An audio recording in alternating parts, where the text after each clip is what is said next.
Hello everyone. Welcome everyone to our Summer Abroad EDIA workshop today. We are here to explore the exciting paths you can take through our Summer Abroad programs while ensuring diversity, equity, inclusion, and accessibility for all. I'm Wenzhe Xu, your program coordinator for diversity and inclusion, and I'll be guiding you through this workshop. This section will provide you with the tools and resources needed to make the most of your international experience. Before we dive into our agenda and resources, let's take a moment to recognize the land on which we are gathered. We wish to acknowledge this land on which the University of Toronto operates. For thousands of years, it has been the traditional land of the Huron-Wendat, the Seneca, the Mississaugas of the Credit. Today, this meeting place is still the home to many Indigenous people from across Turtle Island, and we are grateful to have the opportunity to work on this land. Before we dive in, here's a quick overview of today's agenda. First, I will introduce the Summer Abroad EDIA resources that are available for different student communities and for specific program sites. This section is meant to help you locate practical information early so you can make informed decisions when choosing a program. Second, I will provide an overview of accessibility services and explain what a letter of accommodation is, why it matters for summer abroad, and what timelines you should keep in mind. Third, I will walk through key steps across the student journey, including pre-admission EDIA advising, what to do if you need an alternate format for an interview, and the main post-acceptance steps related to EDIA and accessibility. Fourth, we will cover inclusive roommate matching options and introduce the Sunflower Initiative, which is a voluntary way to signal hidden disability and access needs. Finally, I will share a few student success stories and wrap up with key reminders and support resources, followed by time for questions. If you have questions as we go, feel free to note them down and we will leave space at the end for Q&A.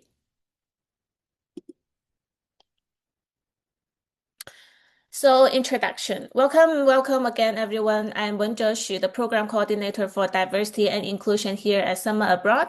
Thank you for joining our virtual EDIA workshop today. We are thrilled to have you with us. Before we dive in, I want to make sure everyone can follow along comfortably. If you haven't already, please turn on the subtitles. Simply hover your cursor over the Zoom toolbar at the bottom, click on the three dots in the bottom right corner and select Show Subtitles. This workshop is a step towards making our program more inclusive and accessible for all. We are excited to support you on your educational journey with Summer Abroad. And just one quick reminder, this session will be recorded. So if you need to step out or you need to do something else in the middle, don't worry, we will have the recording ready for you shortly after the session. So now let's get started. As we dive into the heart of Summer Abroad's commitment to equity, diversity, inclusion, and accessibility, let's focus on how these principles guide our support for you during your short study abroad experience. Firstly, it's essential to acknowledge that exploring a new country is both an exciting and challenging endeavor. Our aim is to ensure that every student can fully engage in the learning opportunities we offer and reach their full potential within our community. We encourage you to explore the variety of EDIA resources available. These resources are designed to support you in finding opportunities that align with your personal and academic needs. Whether it's dealing with cultural adjustments or accessing specific services, we are here to help you make the most of your journey. Remember, we are committed to providing an inclusive environment that caters to diverse needs and interests. On this slide, you can see that different student communities and topics covered in our EDIA resources. We include support for students with disabilities, mental health and well-being abroad, first-generation and international students, racialized students, students in multi-faith communities, indigenous students, students in the 2S LGBTQ+ community, women traveler, and non-traditional students. Note that these categories are not meant to label anyone. They are simply a navigation tool, so you can quickly find information that is relevant to you and spend less time doing scattered online searching on your own. All of these resources live in one place, our Summer Abroad EDIA website. You can go directly to summerabroad.edia, summerabroad.utoronto.ca/EDIA. If you are thinking about applying, I really recommend bookmarking this page now. A lot of students only start thinking about EDI and accessibility after they receive an offer. But the earlier you review the information and the earlier you reach out, the easier it is to find a program that fits and a support plan is actually workable. So the page is very easy to use. The main thing to look for is the drop-down menus. Information is organized by student communities, by topics, and sometimes by site-specific details. So you do not need to read everything from top to bottom. You can click into the section that matters to you. On this page, you will also see that we have site-specific EDIA resources. These are written by destination, so the information is tailored to the local context. You can click into the program or country site you are interested in and review details that may affect your planning and comfort before you apply or accept an offer. It is a quick way to understand what to expect in that location and what question you may want to ask early. On this slide, you can see the 2025 recipients of the Summer Abroad Inclusion, Diversity, and Excellence Award and the programs they joined. The award is designed to recognize U of T students who have contributed to equity, diversity, and inclusion, and to provide funding that helps make studying abroad more accessible. Each year, there will be 4 awards, and each award is $5,000. You will notice that recipients went to different destinations and different course themes. The key message here is that EDI is not limited to one discipline or one background. It is something many students can take part in and help advance. Here is the same idea for 2024. You can see the recipients and the course they participated in. Some of these courses connect directly to disability, culture, and inclusion. Others focus on broader areas like systems, work, and social structures. If you're interested in this award, I recommend keeping an eye on Summer Abroad updates and planning early. Many strong applications connect your academic interests with your lived experience, community involvement, and concrete actions you have taken to support inclusion. And this slide shows examples from 2023 with destinations including places like Italy, Germany, and Greece. The main point I want to highlight is this. If you are wondering, am I the right person to apply? It is usually worth looking into it. Even if you decide not to apply in the end, understanding what the award values can still be useful. It helps you articulate what EDI means to you and help you put those values into practice in your learning and in your community. Now I want to shift to accessibility abroad. If you require accommodations, for example, extra time for assessments, assistive technology, a barrier-free environment, or sign language interpretation, please contact your campus accessibility services as early as you can. They will work with you to put an accommodation plan in place, which is documented through a letter of accommodation. For Summer Abroad, there is one key timeline to remember. After you are admitted, you need to upload your letter of accommodation to your Summer Abroad application within 7 days. And one important note, accommodation can look different from country to country and from site to site. We cannot guarantee that every location can offer the same support you may have on campus. This is why early conversations matter, and we can talk through feasibility and help you choose the site that best fit your needs. Before I explain the details, I just want to flag the source for this section. The definitions here are based on the U of T Accessibility Services Handbook. If you have never worked with accessibility services before, that's totally fine. The main thing is to remember accessibility services is the official entry point at U of T for disability-related support and accommodations, and it is the place to start if you think you may need support for summer abroad. You can scan the QR code here to view the document if you have a mobile device nearby.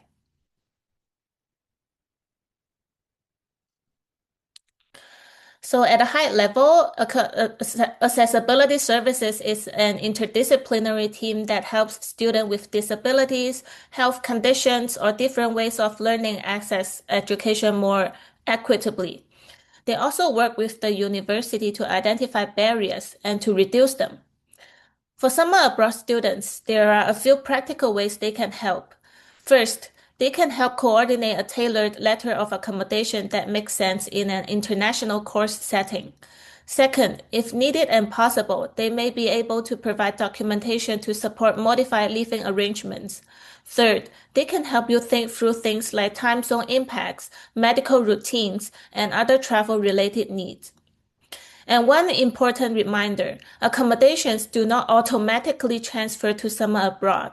Please connect with your accessibility advisor before you apply so we can confirm what is feasible for your program site.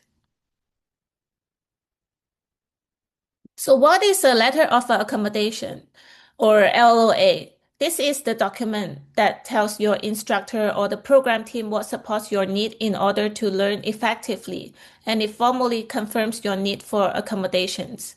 It is also designed to protect your privacy. The letter focuses on what accommodations are needed, and it does not share your diagnosis or personal medical details. For summer abroad, because it is an experiential learning environment, it is a good idea to speak with your accessibility advisor about whether you need a tailored LOA. The overseas context can be different from a regular on-campus class, so sometimes supports needed to be adjusted. This slide lists the contact information for accessibility services across the three campuses, St. George, UTM, and UTSC, including phone number, email, website, and office locations. If you're not sure which office to reach out to, the simplest rule is to contact the accessibility services at your home campus. And if you already have an accessibility advisor, you can start with them directly. So as you plan, please keep the summer abroad timeline in mind as well, especially the 7-day requirement after admission. And this section is about pre-admission EDIA advising. In other words, you can book a one-on-one conversation with me before you apply. This conversation can help you explore which programs may fit your needs best, understand what accommodation might be feasible at different sites, and ask questions in a safe and supportive space, especially if the questions feel personal or sensitive. And I also want to be very clear. EDIA advising is confidential and it does not affect admission decisions. Booking a meeting is not a commitment to apply. It's simply a chance to plan ahead and explore your options. The booking is very simple. Go to the Summer Abroad website, click Book a Virtual Appointment, and then click Book an Appointment. From there, select Summer Abroad Accessibility Abroad and choose the time that works for you. When you book, you will have a space to leave a short note. You can briefly share what you want to discuss, for example, physical accessibility, academic accommodations, or housing concerns. You do not need to write a lot. Even a few keywords help me prepare so we can use the appointment time well.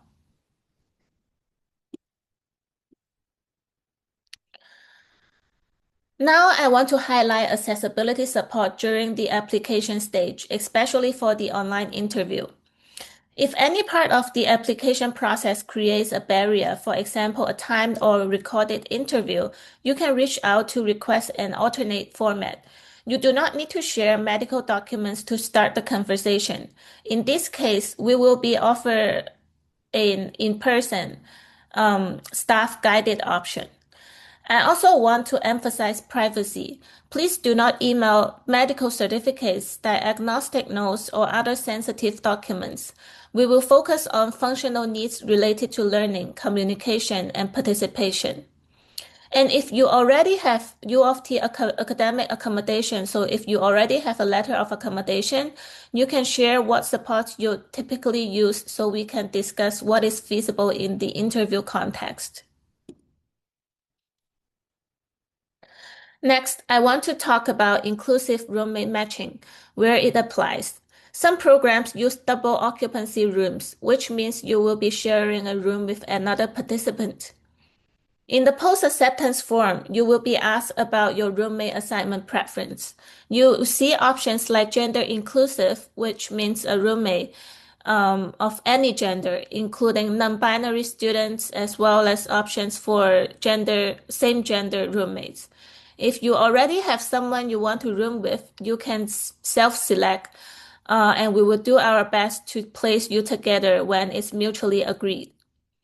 One quick note, some programs may still have site-specific restrictions set by the host institution. For example, a program may be double occupancy, but the host requires roommate assignment based on passport gender, such as our South Korea and Beijing program. In those cases, we need to follow the local requirement. On the next page, you will see two short sections.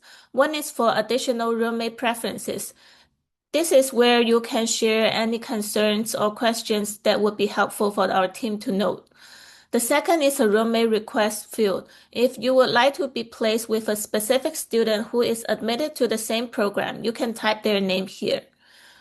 And a quick reminder, if you need an accessibility-related housing accommodation, please email us directly so we can support you through the separate process. So after you are admitted, you will complete the EDIA questionnaire as part of your post-admission steps. The goal is to help us understand what supports you may need early enough that we can plan properly. The first section focuses on accessibility support. You will be asked whether you are registered with U of T accessibility services, and you will see an acknowledgement that disability-related accommodations need to be coordinated through accessibility services. This helps to make sure your plan is formal and realistic for your program site. On the next page, you will select either yes, no, or prefer not to respond.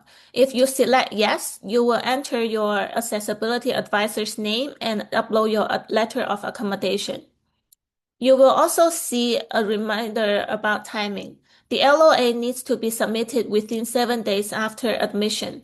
If you run into delays, please email us right away so we can discuss next steps rather than waiting until the deadline. This section is for EDI-related accommodation needs that are not covered under accessibility services. For example, requests connected to faith or religion, family status, gender identity or expression, or other lived experience and identity considerations. Note that you do not need to share personal details. The most helpful approach is to focus on what support you need and in what situation, so we can understand how to plan for it. This page is for health and logistic information that may matter during the program, but may not require accessibility services. For example, relevant medical considerations, medication storage requirements, or dietary allergies and restrictions. If you have medication needs, you can note them here, and we will also link to Government of Canada guidance for traveling with medication. For dietary needs, please share what you can, and you will see a note that the university cannot guarantee every dietary request can be accommodated, but early information helps us plan and communicate clearly.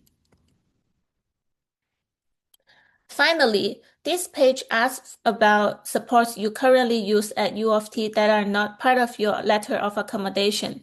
For example, a residence arrangement like a single room or an informal accommodation you have set up with an instructor. There is also an open space for any additional information, questions, or concerns related to your travel. If there is something you think our team should know in order to support your experience, this is the place to flag it. And before we move on, I just want to flag this reminder one more time. If you have a letter of accommodation, it must be uploaded to your Summer Abroad application within 7 days after you are admitted. That timeline is very important. And again, accommodation can vary from country to country and from site to site. We cannot guarantee that every location can offer the same support you may receive on campus. So please reach out as early as possible so we can talk through feasibility and help you choose the site that best support your needs. Now I want to share a few real examples just to show that what this can look like in practice. In the first case, the student used a CPAP machine and they needed a private sleeping space. They connected with me, the EDIA coordinator, before applying to talk through room needs. They also flagged their request early through the EDIA questionnaire and provided their letter of accommodation. Because everything was shared early, we were able to arrange a single room for both the main stay and the overnight field trip. There was an additional cost, and the student agreed in advance, so we could secure the room. And the student shared that planning ahead really helped them sleep well and stay healthy. In the second case, the student needed a refrigerated storage for insulin and other temperature-sensitive medication. They mentioned the need in their EDIA questionnaire, and they also contacted the EDIA coordinator, well, that's me, to confirm the details. We placed the student in a room with a mini fridge during travel days. The student told us that knowing the fridge was in place gave them a peace of mind and made a big difference in managing their health abroad. The third case is about academic accommodations during assessment. The student uploaded their letter of accommodation right after receiving admission. Based on the LOA, the instructor and our team coordinated the in-program assessment supports, including 1.25 times extra writing time and 10-minute breaks every 60 minutes. We confirmed the plan before departure and arranged academic accommodation on site. The students' feedback was that everything was clearly communicated and they felt supported academically throughout the course. Well, these examples are just a few ways students have navigated summer abroad with the right support. Your needs may look different, and this is completely okay. The most important step is to connect early, communicate clearly, and know that you are not doing this alone. If you are unsure where to start, reach out and we will help you map out the next steps. Last but not least, I want to briefly introduce the Sunflower Lanyard, which is designed for hidden or non-visible disabilities. If you choose to wear a sunflower lanyard, it can discreetly signal that you may benefit from a bit more patience, support, or understanding while traveling. It's completely voluntary. If you would like one, you can pick it up from the Summer Abroad office when you pick up your swag bag before departure. You can also get one at the information desk at the Toronto Pearson Airport on the day you travel. And if you want to learn more, the links are on the slide.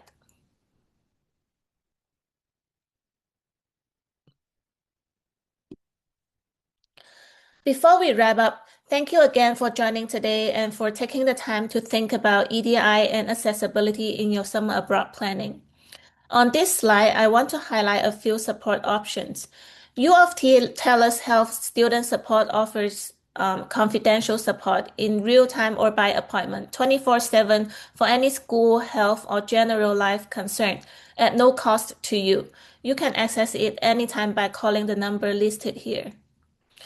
Good to Talk is another option, a student helpline that provides professional counseling, information, and referrals, including support related to mental health, substance use, and overall well-being. And if you have any questions specifically related to EDI or accessibility for Summer Abroad, please email us at summerabroad.edi@utoronto.ca.